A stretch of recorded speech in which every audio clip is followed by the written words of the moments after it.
Assalamualaikum warahmatullahi wabarakatuh. Saya Depi Andriani, NIM 3118162 dari kelas 2 D Farmasi akan menjelaskan tentang metabolisme obat. Sebelumnya kita harus mengetahui pengertian dari metabolisme obat.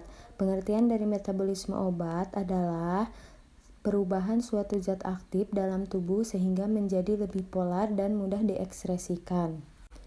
Lanjut, kita juga harus mengetahui tujuan umum dari metabolisme obat. Yang pertama adalah mengubah obat menjadi metabolit, aktif, bioaktivasi, tidak aktif, bioinaktivasi, toksik, biotoksifikasi.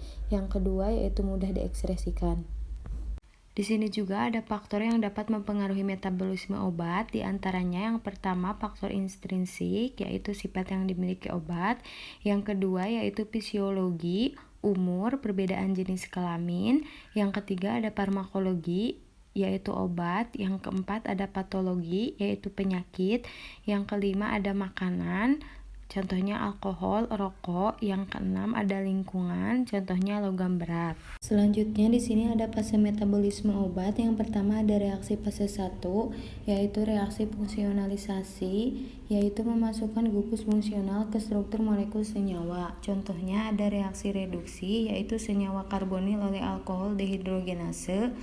Lalu ada reaksi hidrolisasi, yaitu ester oleh amidase.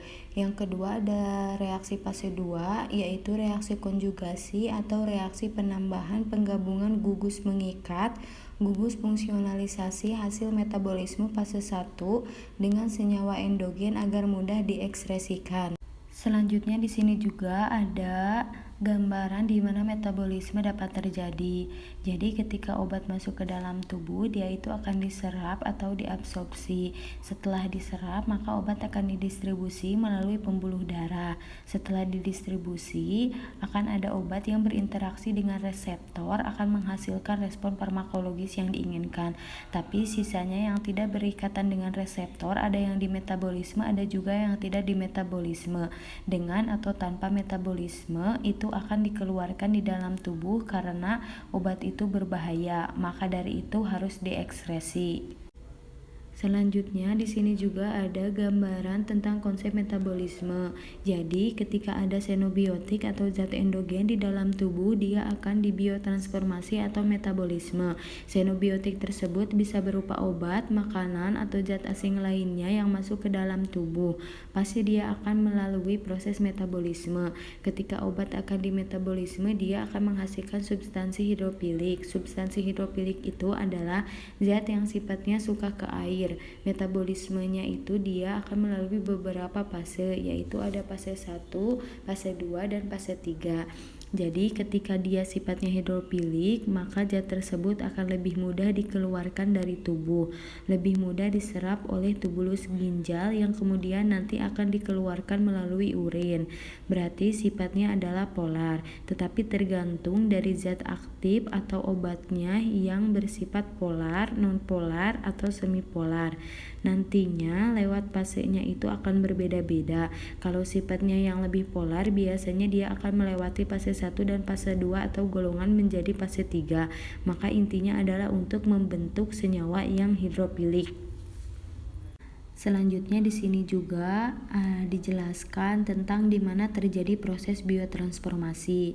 Yang pertama ada di hati, yang kedua ada di usus, yang ketiga ada di usus besar, yang keempat sebagian kecil lainnya ada di kulit, paru-paru, pembuluh darah, dan mukosa hidup. Selanjutnya di sini juga dijelaskan di mana terjadi proses biotransformasi. Yang pertama terjadi di hati, yang kedua di usus, yang ketiga di usus besar, yang keempat sebagian kecil yang lainnya itu ada di kulit, paru-paru, pembuluh darah, dan mukosa hidup. Selanjutnya yang terakhir di sini dijelaskan tentang faktor yang mempengaruhi kecepatan biotransformasi obat. Selanjutnya, yang terakhir di sini dijelaskan tentang faktor yang mempengaruhi kecepatan biotransformasi obat. Yang pertama, konsentrasi. Kecepatan biotransformasi akan bertambah bila konsentrasi obat meningkat. Yang kedua, fungsi hati. Pada gangguan fungsi hati, metabolisme dapat berlangsung lebih cepat atau lebih lambat sehingga efek obat akan lebih lemah atau lebih kuat. Yang ketiga, usia. Pada bayi yang baru dilahirkan, semua enzim hati belum terbentuk lengkap sehingga reaksi metabolismenya lebih lambat. Yang terakhir ada manula, mengalami kemunduran pada banyak proses fisiologi, misalnya fungsi ginjal. Sekian presentasi yang dapat saya sampaikan, mudah-mudahan dapat bermanfaat. Wassalamualaikum warahmatullahi wabarakatuh.